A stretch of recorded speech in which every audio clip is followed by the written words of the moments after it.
In the late 17th century, King William III had forged a reputation in blood and gunpowder. He spent years fighting brutal continental wars against the most formidable armies in Europe. He seized the English throne by force. To secure his rule, he navigated a gauntlet of political assassination plots and faced down opposing military forces. The standard hazards for a 17th century monarch were violently physical. Kings expected to face cavalry charges, an assassin's sword, or a drop of poison in their royal cup. William outmaneuvered them all. Looking at his sheer survival record, he appeared completely immune to the violent forces that traditionally ended royal reigns prematurely. By the morning of a crisp day in 1702, those grand battlefields were far away. Hampton Court Palace offered a completely peaceful, unthreatening terrain. The king was out for his normal morning exercise, riding his favorite horse, Sorrel, at a standard, leisurely pace. Then, the mechanics of the ride abruptly failed. Sorrel's hoof struck a small mound of displaced dirt, a subterranean molehill hidden in the grass. The horse instantly stumbled over the uneven ground, abruptly throwing the king from his saddle and slamming him into the earth.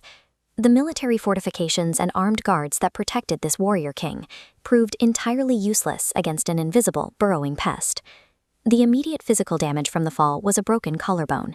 Even by the medical standards of 1702, a fractured collarbone was painful, but it was not considered a lethal royal disaster.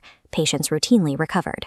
But William had suffered for years from failing overall health, and specifically a chronic respiratory weakness. A fractured collarbone causes severe pain, mechanically limiting the rib's upward expansion. To avoid pain, the patient takes shallow, restricted breaths. This restricted breathing creates the ideal environment for infection. Fluid rapidly builds up in the lower lobes, allowing pneumonia to take hold. Once the infection set in, his body could not fight it off. King William III succumbed to the illness and died on March 8, 1702. The king's death resulted from the collision of a minor mechanical injury with a severely compromised biological system. Politically, the king's death activated his primary opposition, the Jacobites. This faction maintained a fierce loyalty to the exiled Stuart royal line that William had replaced. When news of the fatal accident spread, the Jacobites offered zero traditional mourning. Instead, they embraced the moment with pure political schadenfreude. Their mockery was strategic. They actively highlighted the massive gap between William's fierce reputation as a hardened warrior king and the highly humiliating, utterly mundane nature of his demise. To celebrate the event, Jacobite sympathizers created a specific, subversive cultural ritual.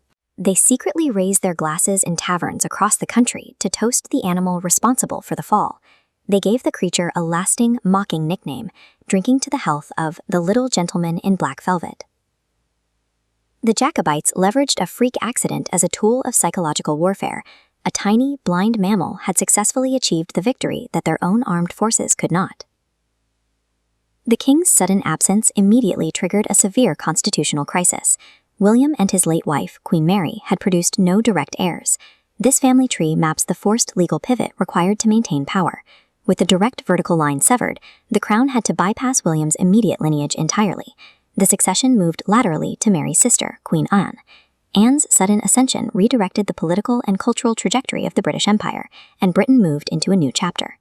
A few displaced inches of dirt on a palace lawn forced the redirection of a global superpower's monarchy.